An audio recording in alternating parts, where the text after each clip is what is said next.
रायगड, महाराष्ट्रासह देश विदेशातील ताज्या बातम्या पाहण्यासाठी मॅक्स इंडिया लाईव्ह चॅनलला सबस्क्राईब करा आणि बेल आयकॉन दाबायला विसरू नका.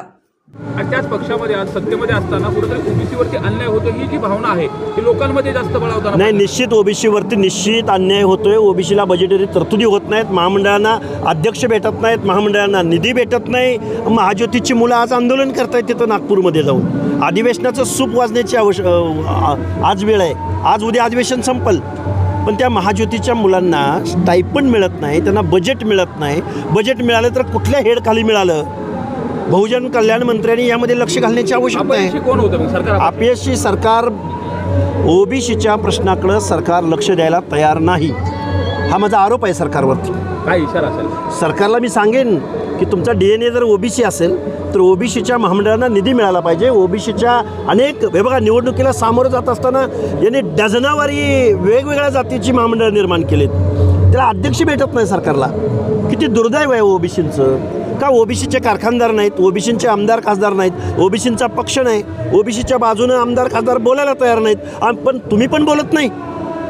हे दुर्दैव आहे. महाराष्ट्राच्या मुख्यमंत्री महोदयांना माझं सांगणं आहे की ओबीसींच्या तुमच्याकडून अजूनही अपेक्षित तुम्ही कधी निर्णय घेणार आहात? आज सरकार स्थापन होऊन 1 वर्ष होऊन गेलं, तुम्ही निर्णय कधी घेणार आहात?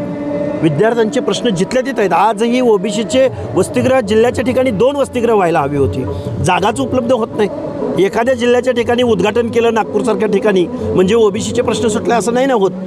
महाराष्ट्रामधल्या प्रत्येक जिल्ह्याच्या ठिकाणी ओबीसीचं वसतिगृह. आज आमचे नेते गोपीनाथरावजी मुंडे जर हयात असते तर मला वाटतं या प्रश्नावरती निश्चित त्यांनी काम केलं असतं. मात्र साहेब हे ऊर्जेचं केंद्र होतं, आज या ठिकाणी नतमस्तक झालात. काय भावना तुमच्या? खरं तर आज मुंडे साहेबांच्या जयंतीनिमित्त संपूर्ण महाराष्ट्रामधून मुंडे भक्त इथं ऊर्जास्थळावर येत आहेत, गोपीनाथ गडावर येत आहेत. आणि आज रोजी महाराष्ट्रामध्ये ऊसतोड मजुरांचे प्रश्न असतील किंवा कारखानदारांचे प्रश्न असतील किंवा त्याचबरोबर मी एक ओबीसी आंदोलक आहे, ओबीसींचे प्रश्न असतील, त्या ओबीसीच्या प्रश्नावरून पंचायत राजच्या निवडणुकासंदर्भात जे काही एक वातावरण या महाराष्ट्रामध्ये निर्माण झालं आहे, या परिस्थितीमध्ये आज स्वर्गीय गोपीनाथराव मुंडे यांच्या नेतृत्वाची उणीव भासते. आज जर मुंडे साहेब असते तर एवढ्या निवडणुका लांबणीवर पडल्या नसत्या. वेळोवेळी निवडणुका घेण्यासंदर्भात वेगवेगळे निर्णय आले नसते. आजही ओबीसीच्या आरक्षणामुळं आज पंचायत राजच्या निवडणुका होत आहेत, नाही होत आहेत, पुढं ढकलल्या जात आहेत. निवडणुका झाल्या तरी त्याचा रिझल्ट थांबवला जातो आहे. या सगळ्यातून कोंडी फोडण्याचं काम स्वर्गीय गोपीनाथराव मुंडे यांनी निश्चित केलं असतं, कारण राजकीय इच्छाशक्तीची आज उणीव भासते. आज नेतृत्वांकडून पुढं येऊन आज इम्पेरिकल डेटा कलेक्ट होणं असेल किंवा न्यायालयाचं काय म्हणणं आहे त्यावरती शासन काम करायला तयार नाही, असं एक आंदोलक म्हणून मला वारंवार वाटतं आहे. कारण जर इम्पेरिकल डेटा कलेक्ट असता तर मला वाटतं निवडणुका पुढं गेल्या नसत्या. आजही 12 जिल्हा परिषदांवरती आज निवडणुका होतील का नाही अशी टांगती तलवार आहे. आणि गेल्या 6-7 वर्षापासून महाराष्ट्रात निवडणुका होत नाहीत. हे खऱ्या अर्थानं महाराष्ट्राचं दुर्दैव आहे. त्याला टार्गेट केलं जातं कारण जाणीवपूर्वक हे कोण करतंय आणि हे अशा पद्धतीचं काही षडयंत्र सुरू आहे. हे बघा, ओबीसीची मी स्वतः सांगतो, मी कुठल्या नेतृत्वाबद्दल बोलणार नाही.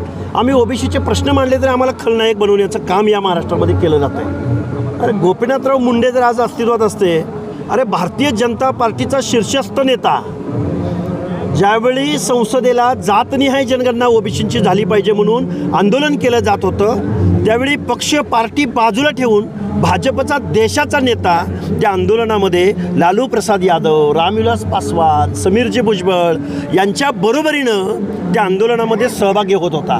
भाजपच्या नेतृत्वामध्ये मुंडे साहेबांची धडाडी.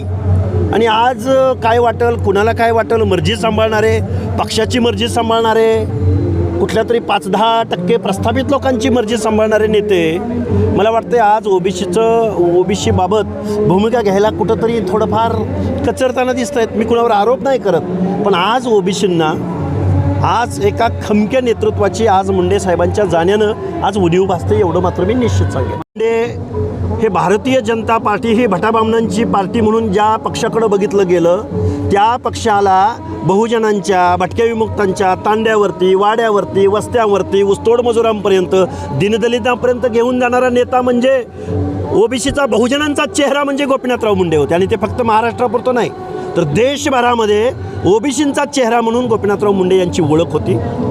आणि हा जो पक्ष आहे याचा विस्तार करण्याचं काम जे कोणी केलं आहे तांड्या वाड्या वस्त्यावरती, ते स्वर्गीय गोपीनाथराव मुंडे यांनी केलेलं आहे. त्यामुळं त्यांच्या कार्याचा, त्यांच्या इमेजचा निश्चित आज रोजी त्यांच्या व्यक्तिमत्वाची किंवा लोकनेत्याची आज उणीव आहे.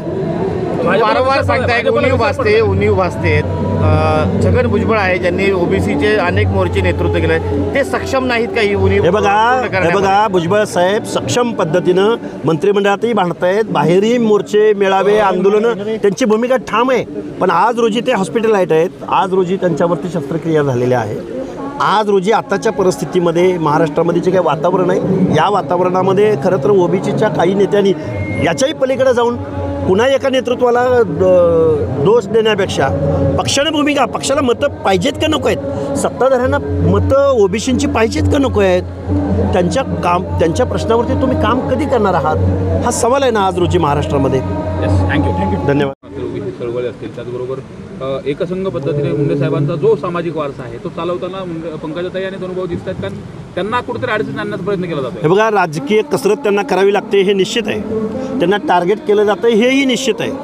पण मला माझ्यासारखा माणूस असं म्हणेन की ज्यावेळी आपल्या या समाजाचे प्रश्न असतात, सामाजिक न्यायाचे प्रश्न असतात, हे कुठेतरी पुढे येऊन समजावून सांगण्याची पण आवश्यकता आहे.